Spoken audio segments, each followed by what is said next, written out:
तो आज पूरे बिहार में बदलाव की बयार बह रही है। चुनाव के घोषणा हो चुके हैं, 3 चरण में चुनाव होंगे। नामांकन, प्रथम चरण के नामांकन का दौर अब समाप्त हो चुका है। ऐसे समय में आज कैंपेन सॉन्ग आज हम लोगों ने यहां शुरुआत की है। आज किसान सुशासन बाबू से पूछ रहे हैं कि जो एपीएमसी कानून 2006 में आपने बनाया और पूरे मंडी को बिहार से समाप्त किया, आज बिहार के किसानों को दाम क्या मिल रहा है? आपने 1850 रुपया एमएसपी धान का किया है, रेट तय किया है, लेकिन यहाँ के किसान कितने में बेच रहे हैं? 1300-1400।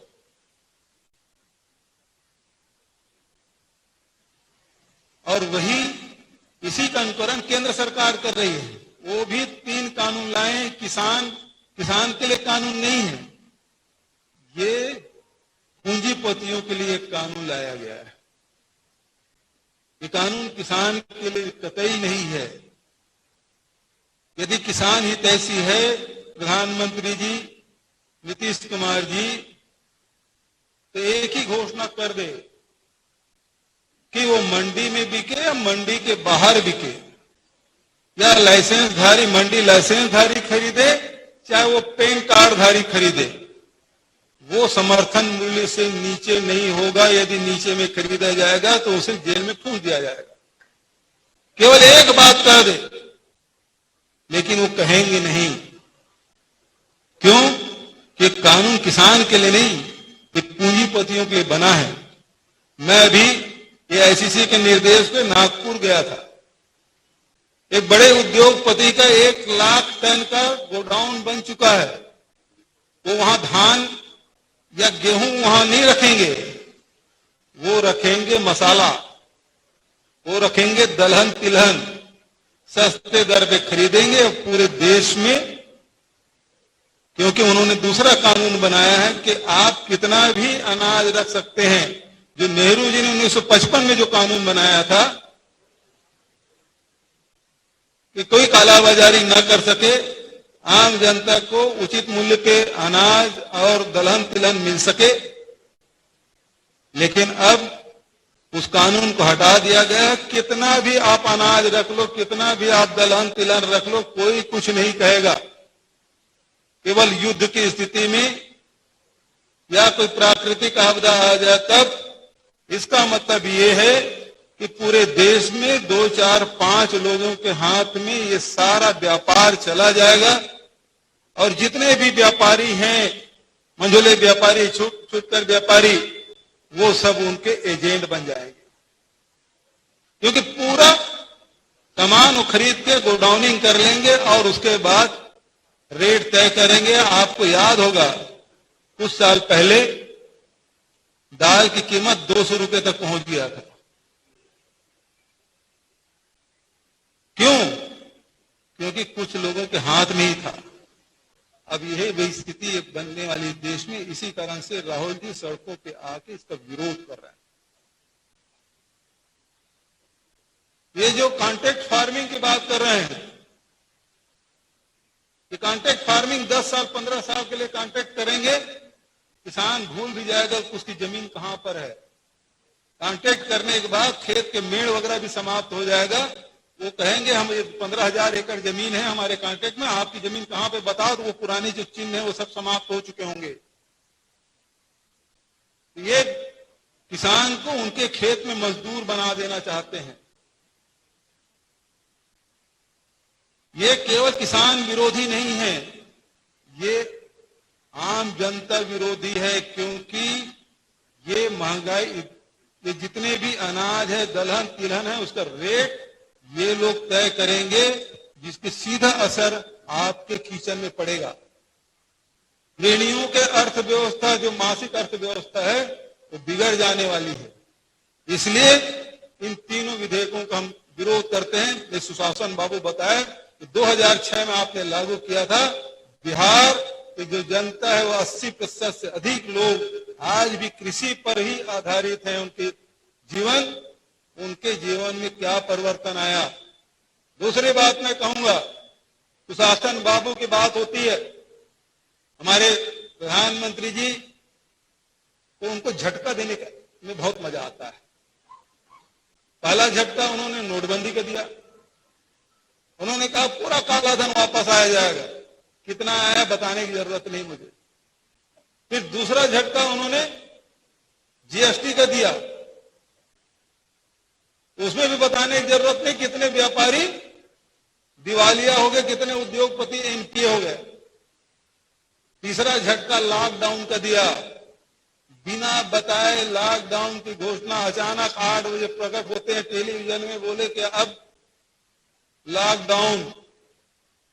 और लॉकडाउन का असर सबसे पहले दिल्ली की सड़कों पे दिखाई दिया, जहां प्रधानमंत्री निवास करते हैं, जहां गृह मंत्री निवास करते हैं, पूरा मंत्रिमंडल निवास करते हैं, जहां ब्यूरोक्रेट निवास करते हैं। आपके नियमों को धता बताकर लोग सड़कों पे उतर आए, लाखों की तादाद में। यूपी के, मध्य प्रदेश के, बिहार के, छत्तीसगढ़ के सारे लोग निकल आए। आपके आदेश की धज्जियां उड़ गई। आप बिना सोचे समझे आपने फरमान जारी कर दिया। लॉकडाउन का सबसे ज्यादा असर पड़ा है गरीब लोगों पे पड़ा है, किसानों पे पड़ा है, व्यापारियों पे पड़ा है, आम नागरिकों पे पड़ा है। लॉकडाउन की स्थिति में, क्योंकि छत्तीसगढ़ हमारा तो हार्ट है हिंदुस्तान का, हृदय है, वहीं 7 राज्यों से घिरा हुआ है, चाहे वो दक्षिण से हो चाहे पश्चिम से, वो सारे लोग इधर से हमारे छत्तीसगढ़ होके गुजरते हैं। लाखों प्रवासी मजदूर हमारे छत्तीसगढ़ होकर निकले, चाहे उसको पश्चिम बंगाल जाना हो, उड़ीसा जाना हो, झारखंड जाना, यूपी जाना, बिहार जाना है, वो सारे लोग जो आंध्र प्रदेश, तमिलनाडु, तेलंगाना या गुजरात से भी जो लोग जो रोजी रोटी के लिए गए थे, वो सारे बहुत सारे लोग हमारे छत्तीसगढ़ से होकर गुजरे। हम लोगों ने उसके हमारे सीमा से लेके हमारे सीमा तक उसके जाने की व्यवस्था की, हमने भोजन की व्यवस्था की और उनके चप्पल जूते तक की व्यवस्था की हमने उन लोगों के लिए। बिहार में सुशासन बाबू ने क्या किया, 17 लाख से अधिक लोग बिहार वापस आए। उनकी स्थिति क्या, तुलनात्मक हम कह सकते हैं, मेरे पास सारे आंकड़े हैं। एक समय था यहाँ की आबादी 2011 के हिसाब से 10.5 करोड़ है, हमारे छत्तीसगढ़ में 2.5 करोड़ है। लेकिन एक समय था जब 26 लाख मजदूर काम कर रहे थे हमारे छत्तीसगढ़ में, जो देश का सर्वाधिक। वहां हमने लघु वनोपज की खरीदी की व्यवस्था की। वहां हमने किसानों के, अभी जैसे पवन भाई कह रहे थे, रोहन भाई कह रहे थे, जो बात हमने कही थी, राहुल जी ने जो वादा हमारे किसानों से, मजदूरों से, छत्तीसगढ़ के लोगों से किया था, उस सबको हमने पूरा किया। एक उदाहरण दूंगा, शपथ ग्रहण हुआ, राहुल जी के एयरपोर्ट छोड़े और उसके 1 घंटे बाद 19 लाख किसानों के 10,000 करोड़ रुपए हमने माफ किए। हमने 2500 रुपये क्विंटल में धान खरीदी किया। अब नरेंद्र मोदी की सरकार ये कहते हैं आप बोनस दोगे तो आपके यहां चावल नहीं खरीदेंगे, लेकिन हम किसानों से वादा किया था कि आपके जेब में पैसा डालेंगे। और हमने फिर एक नई योजना बनाई, राजीव गांधी किसान न्याय योजना। चाहे वो गन्ना के किसान हो, चाहे मक्का का उत्पादन करने वाला किसान हो, चाहे धान उत्पादन करने वाला किसान हो, प्रति एकड़ 10,000 रुपये हम दे रहे हैं और समर्थन मूल्य में धान भी खरीद रहे हैं। 83 लाख मीट्रिक टन धान हमने पिछले साल खरीदा और इस साल हमारा लक्ष्य 85 लाख मीट्रिक टन से भी अधिक का है। जो समर्थन मूल्य भारत सरकार ने घोषित किया उसमें हम खरीदी करेंगे, उसके अतिरिक्त 10,000 रुपये प्रति एकड़ देंगे। ये वादा हमने किसानों से किया था। हमारे यहां शिक्षा कर्मियों की भर्ती हुई थी। शिक्षकों की भर्ती 1998 के बाद, मध्य प्रदेश से जब हम लोग अलग हुए उसके बाद से कभी नहीं होते शिक्षकों की भर्ती। रमन सिंह जी कहते रहे हजारों शिक्षा कर्मी सड़कों पे थे, लेकिन उन्होंने संविलियन नहीं किया। 2 लाख शिक्षा कर्मियों के संविलियन का काम हमने इन दो वर्ष भी नहीं बीते, दिसंबर आएगा तो हमारा 2 साल हो गए, हमने कर दिखाया। 15,000 शिक्षकों की अभी भर्ती हमने किया, पुलिस की भर्ती हमारी चल रही है, असिस्टेंट प्रोफेसर कॉलेजों में भर्ती हमारी चल रही है। बेरोजगारी के खिलाफ भी हमारी लड़ाई है। भारतीय जनता पार्टी और सुशासन बाबू लगातार कहते हैं गौ माता की जय, लेकिन गाय के लिए कभी कुछ किया नहीं है। हमारे छत्तीसगढ़ में बहुत सारे गौशाला खोले, गाय तो दुबली हो गई और गौशाला चलाने वाले मोटे हो गए, सरकारी धन खूब बटा। भारतीय जनता पार्टी बहुत सारे पदाधिकारियों ने गौशाला खोले, वहां स्थिति बद से बदतर रही, गाय वहीं तड़प तड़प के मर गई बिना चारा बिना पानी के। लेकिन वाह रे भारतीय जनता पार्टी के वहां के पदाधिकारी, उन्होंने गाय के मांस, गाय के चमड़े, गाय की हड्डियां और गाय के अतड़ियों तक के बेच के पैसा कमाए। ऐसे गौ भक्त हैं हमारे छत्तीसगढ़ में।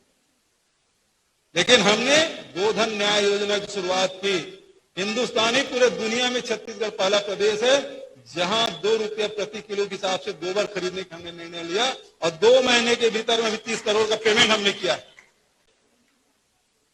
आज जो गौपालक है उसके खाते में पैसे जा रहे हैं, ऑनलाइन पैसा हम दे रहे हैं। पेंशन में तो 300 रुपया मिलता है, लेकिन जो गौपालक है जिसके पास जमीन भी ना हो उसे 800 1000 रुपया चला मिल रहा है। जो चरवाहा है उसे 20-20, 25-25 हजार रुपया महीना मिल रहा है। तो मैं बिहार की जनता से अपील करना चाहूंगा, जो काम छत्तीसगढ़ में हुआ है ये हमारा संकल्प बदलाव का है। घोषणा पत्र जारी हमारे नेताओं ने की है, शब्दशः हम लागू करेंगे। हमने छत्तीसगढ़ में किया लघु वनोपज। अब आपके यहां बिहार में तो 7% जंगल, हमारे 44% जंगल है। लघु वनोपज खूब होता है, इमली होता है, आम होता है, महुआ होता है, तेंदुपत्ता की तुड़ाई होती है। तेंदुपत्ता देश में सर्वाधिक कीमत हमारे छत्तीसगढ़ में 4000 रुपए प्रति माना बोरा। महुआ भारत सरकार ने 17 रुपए घोषित किया, हमने इस लॉकडाउन के समय में 30 रुपया में खरीदी किया और एक समय था कि 99% लघु वनोपज केवल छत्तीसगढ़ में खरीदी की गई। और हम लोग जब शुरू किए तो फिर देश के दूसरे जहां लघु वनोपज होते हैं वहां भी खरीदी किए। फिर भी आज जितने भी लघु वनोपज एकत्रित हुआ उसमें 74% लघु वनोपज हमारे छत्तीसगढ़ का है। आज पूरे देश में पिछले साल से हमने महंगाई की मार हम झेल रहे हैं। इस साल तो कोरोना हो गया, पिछले साल भी मंदी का दौर था, पूरा मंदी से झेल रहा था। ऑटोमोबाइल सेक्टर में गिरावट थी, ऑटोमोबाइल की दुकानें और फैक्ट्रियां बंद हो गई थी, आधे कर्मचारियों से चल रहे थे। लेकिन छत्तीसगढ़ पहला राज्य है जहां मंदी की कोई असर नहीं है। 36% ग्रोथ ऑटोमोबाइल सेक्टर में, जेम ज्वेलरी में ग्रोथ, टेक्सटाइल में ग्रोथ। क्यों? क्योंकि हमने जो हमारी यूपीए की सरकार ने, हमारे नेताओं ने, सोनिया जी ने, मनमोहन सिंह जी ने, राहुल जी ने जो बात कही, आम जनता के जेब में पैसा डाल दो, देश की अर्थव्यवस्था अपने आप संचालित होगी। और छत्तीसगढ़ में हमने कर दिखाया। जहां मनरेगा, जिसको नरेंद्र मोदी जी लोकसभा में कहते थे ये मनरेगा कांग्रेस के असफलताओं का स्मारक है, और वही मनरेगा है जब कोरोना काल आया, देश और विश्व में महामारी के रूप में आया, तो यही कोरोना है, यही मनरेगा है जो आम जनता को, गरीब के अर्थव्यवस्था संचालित करने में, तो घर के चूल्हा जलाने में सहयोग प्रदान किया। ये वो मनरेगा है। और दूसरा, किसानों के वाजिब दाम, हमने समर्थन बोनस देने के लिए मना किया था, हम राजीव गांधी किसान न्याय योजना लागू किया। किसानों की जेब में पैसा डाला, गरीबों की जेब में पैसा डाला, वनवासियों की जेब में पैसा डाला। तो छत्तीसगढ़ में कोई मंदी नहीं, चाहे कंस्ट्रक्शन में जाइए, या रियल एस्टेट में जाइए, चाहे किसी सेक्टर में चल दीजिए। आज देश में सबसे ज्यादा इस्पात का उत्पादन हो रहा है। तो छत्तीसगढ़ में जब लॉकडाउन में कहीं उत्पादन नहीं हो रहा था, 23 अप्रैल से हमारे उद्योगों के पहिया शुरू कर दिए थे और देश में सर्वाधिक इस्पात का उत्पादन हमारे छत्तीसगढ़।